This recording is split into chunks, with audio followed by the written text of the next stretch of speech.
A major trade war is brewing. In a shock move, current president and presumptive nominee Donald Trump has threatened to impose steep tariffs on India, likely to rise from 10% to 25% this Thursday. The reason? India buys billions of dollars of Russian oil at discounted prices. But New Delhi is not backing down. It has hit back, accusing the West of blatant hypocrisy and vowing to protect its national interests at all costs.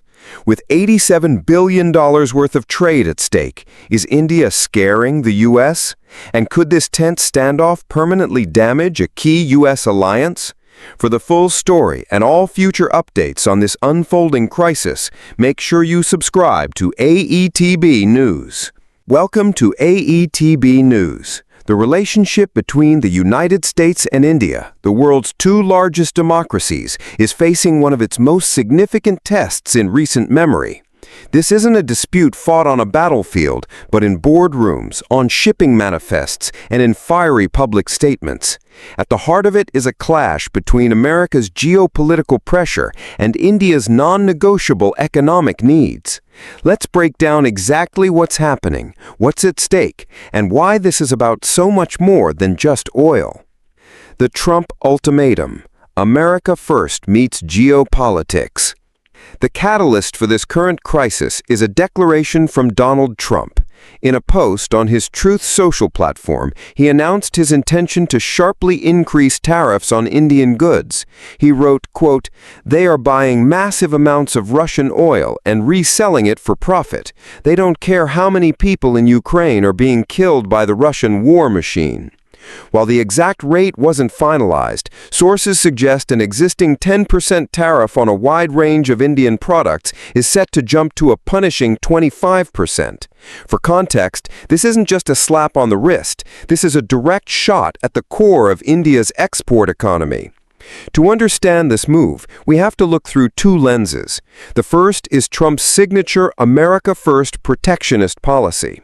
Throughout his presidency, he consistently used tariffs as a tool to try and rebalance what he saw as unfair trade relationships. The numbers here are telling.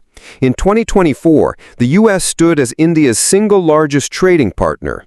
Indian exports to the U.S. totaled a staggering $87.4 billion, while U.S. exports to India were significantly lower, resulting in a nearly $46 billion trade surplus for New Delhi. For a leader focused on trade deficits, this number has always been a point of contention. The Russian oil issue provides a powerful justification to act on this long-standing grievance. New Delhi's defiant response: a vital national compulsion. If the White House expected India to quietly fall in line, they were sorely mistaken. The response from New Delhi has been swift, unapologetic, and forceful. Foreign Ministry spokesman Randhir Jaiswal held a press conference where he laid out India's position in no uncertain terms. He called the targeting of India unjustified and unreasonable. This wasn't just diplomatic boilerplate, it was the opening salvo of a robust defense built on the principle of sovereign rights. Jaiswal's core argument is one of necessity.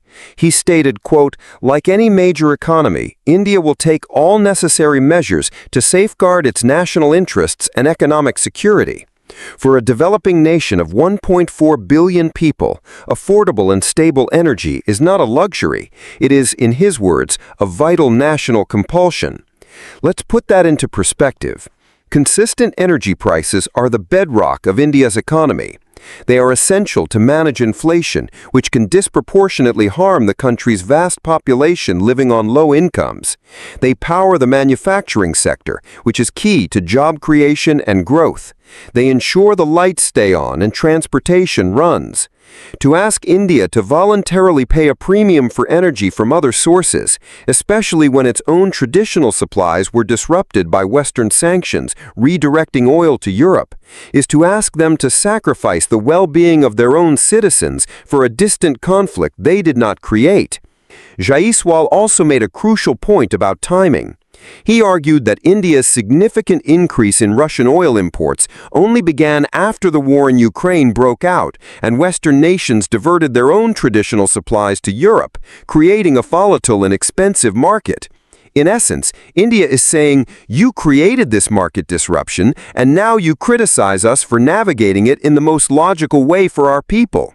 The counter-accusation, unpacking Western hypocrisy.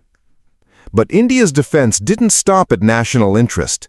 It pivoted to a powerful and fact-based counterattack, accusing both the United States and the European Union of profound hypocrisy.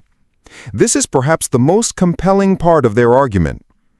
Jaswal said, quote, "It is revealing that the very nations criticizing India are themselves indulging in trade with Russia. Unlike our case, such trade is not even a vital national compulsion." He then proceeded to list specific examples, effectively showing the receipts on an international stage. He pointed out that Europe's trade with Russia hasn't stopped. It continues in key sectors like fertilizers, which are crucial for agriculture, in chemicals, iron and steel, and in machinery and transport equipment. While sanctions have hit many areas, they are not absolute, and billions of euros in trade continue to flow. More pointedly, he turned his attention to the United States itself. Jaswal noted that America continues to import critical materials from Russia. This includes Russian uranium hexafluoride, a key component for the U.S. nuclear power industry. It includes palladium, a metal essential for catalytic converters in gasoline-powered cars and for components in electric vehicles. And it includes a range of other industrial goods. This accusation of a double standard fundamentally undermines the moral authority of the U.S. position. India's argument is simple. How can the U.S. claim that buying Russian oil to keep its economy stable is an immoral act that fuels the war machine, while simultaneously buying Russian uranium to keep its own nuclear plants running? India is refusing to be held to a moral standard that its accusers do not apply to themselves. They're framing this not as a choice between right and wrong, but as a choice between different national interests, arguing that their own interest, basic energy security, is far more fundamental than the West's continued trade in specific industrial goods. The geopolitical chessboard, alienating a strategic partner. This trade dispute is a dangerous gamble for the United States because the stakes are much higher than the balance of trade. For the last decade, a cornerstone of American foreign policy in Asia has been the cultivation of India as a major strategic partner. Why? The one-word answer is China. The United States sees a strong, prosperous, and democratic India as a vital counterbalance to China's growing military and economic power in the Indo-Pacific region. This is the entire premise behind the Quadrilateral Security Dialogue, or the Quad, an alliance between the U.S., India, Japan, and Australia. The Quad is designed to ensure a free and open Indo-Pacific, a direct response to Beijing's assertiveness. Punishing India with harsh tariffs over Russian oil risks fracturing this critical partnership. It sends a message that alignment with the U.S. comes with conditions that may run contrary to India's own core interests. This could push New Delhi to question the long-term reliability of Washington as a partner. This is where India's long-standing foreign policy of strategic autonomy comes into play. Since its independence, India has resisted being drawn into rigid Cold War-style alliance blocs. It prefers to maintain positive relationships with all major powers, including the U.S., Europe, and Russia, allowing it to make decisions on an issue-by-issue basis according to its own national interest. By trying to force India's hand, Trump's tariff threat could have the unintended consequence of reinforcing India's commitment to strategic autonomy.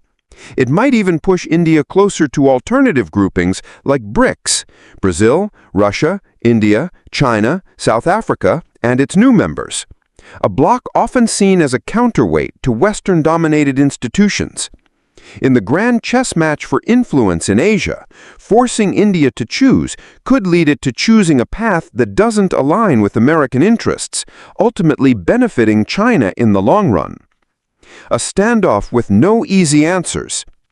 This standoff is far more than a headline about oil and tariffs. It is a defining moment in 21st century geopolitics. On one side, you have the United States leveraging its economic might to enforce its foreign policy objectives and address a significant trade imbalance.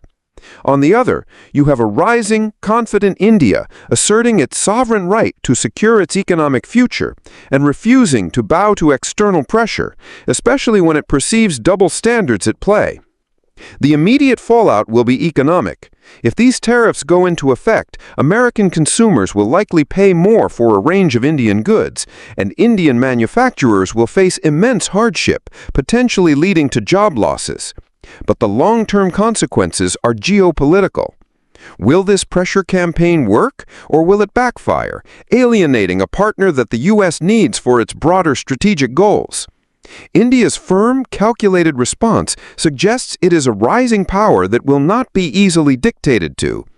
It is charting its own course in an increasingly complex and multipolar world. How the United States navigates this will have ramifications across the globe for years to come. What do you think? Is India right to prioritize its economy, or should it align with the U.S. against Russia? Let us know in the comments below. That's all the time we have for tonight. Thank you for joining us on AETB News, where we bring you the stories that shape our world. We'll continue to follow this developing situation closely. Good night.